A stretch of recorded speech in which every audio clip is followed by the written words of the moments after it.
Hey everybody, it's time for another lesson, and the lesson today follows where I was at before, which was over at the gas compressor, and I saw a building in the woods. I had never seen this before, because normally when I come down here, the trees are in bloom, you can't see very far.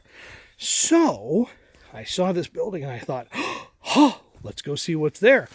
Well, guess what's in here? So here we are, and by the way, if there's a bear in here, which is a distinct possibility, you will see me run faster than you've ever seen anybody run before. Seriously, cartoon type running. Like, well, first of all, over here, this is a storage tank, old style storage tank. And if you notice the black on there, people think that that's been burned or something like that. It's not. It's called naphtha. Okay, it's a petroleum product. If you want to really hear the bad part, it's what's in chocolate. Yeah, it's one of the things in chocolate, because they use paraffin wax to make chocolate melt at a higher temperature. You know, the old M&Ms melts in your mouth, not in your hands, because they figured out how much wax to put it in so that your hand temperature is obviously less than your mouth temperature. So when you put it in your mouth, you're like, oh, it's all melting, but it won't melt in my hand. Squeeze it for a while, it'll melt. Put it in your pocket. My grandson did that. That was fun to clean up. So here we go. We're going to go into this building right here. Look at this building. Hold on. Let me get back a little bit so you can see the whole building.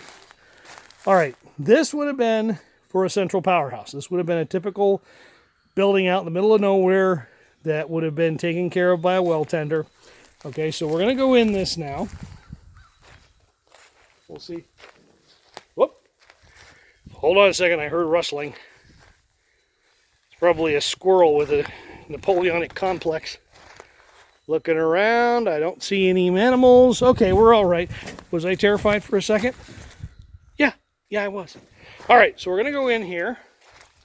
It's going to take a second for the cameras to adjust. But this is the inside of a central powerhouse. And you can see the rods coming off of this. And you see the slashes in the wall? Okay, those aren't gun ports. Although there are bullet holes in here. See, bullet holes. Those are so the sucker rods can, or not sucker rods, the pull rods can go out through those holes to where the pump jacks are. Okay, so we look in here, and there would have been a motor in here too and everything else. Here's an example, by the way, of the belts I was telling you about in the other video. That's a typical belt that they would have had running on the pulleys to run the machines. Now, all the machines are gone except for the central powerhouse. And the reason that that's not gone is that weighs about 4 tons. And imagine they brought this out here, probably, there's a train tracks here, but there's some places where you couldn't get the train tracks. They would have had horses pull them out here on sleds to get them out to the site here. And then once they're in forever. So kind of a nice little building. All pipe, by the way. This isn't wood. It's all pipe building. And it's all bolted together. No welding done out here. So kind of an interesting little thing. But that's a central powerhouse there.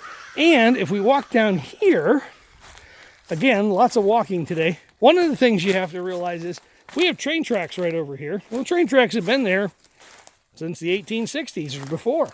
All right. So, in fact, funny story, Drake probably rode this same path to go to Titusville. This right here is kind of an interesting little thing. It's hooked up to this pole, goes out there.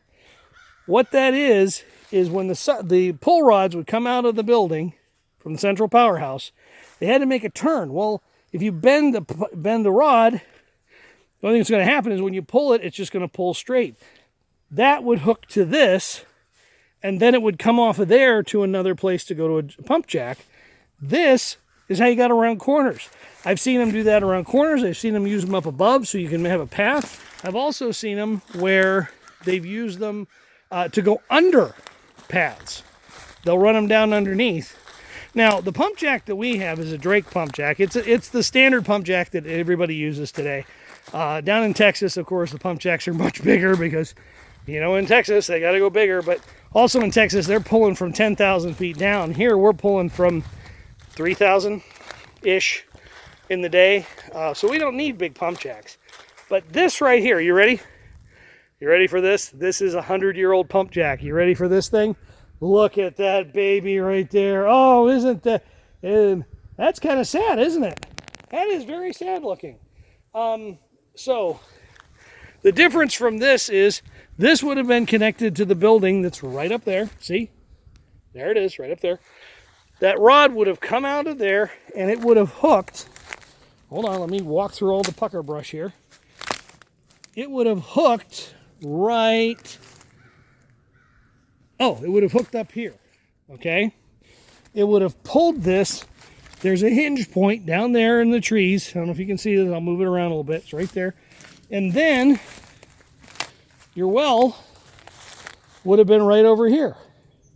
And it would have been hooked up and it would have pulled. Actually, that's the well right there. And that's where, let's see if I can get that again. There we go. And that's where it would have pulled up and the sucker rods would have pulled the oil out and it would have gone to a storage tank. So yeah, so there's a glimpse into the past of what was here. We'll do another lesson tomorrow. Same bat time, same bat channel.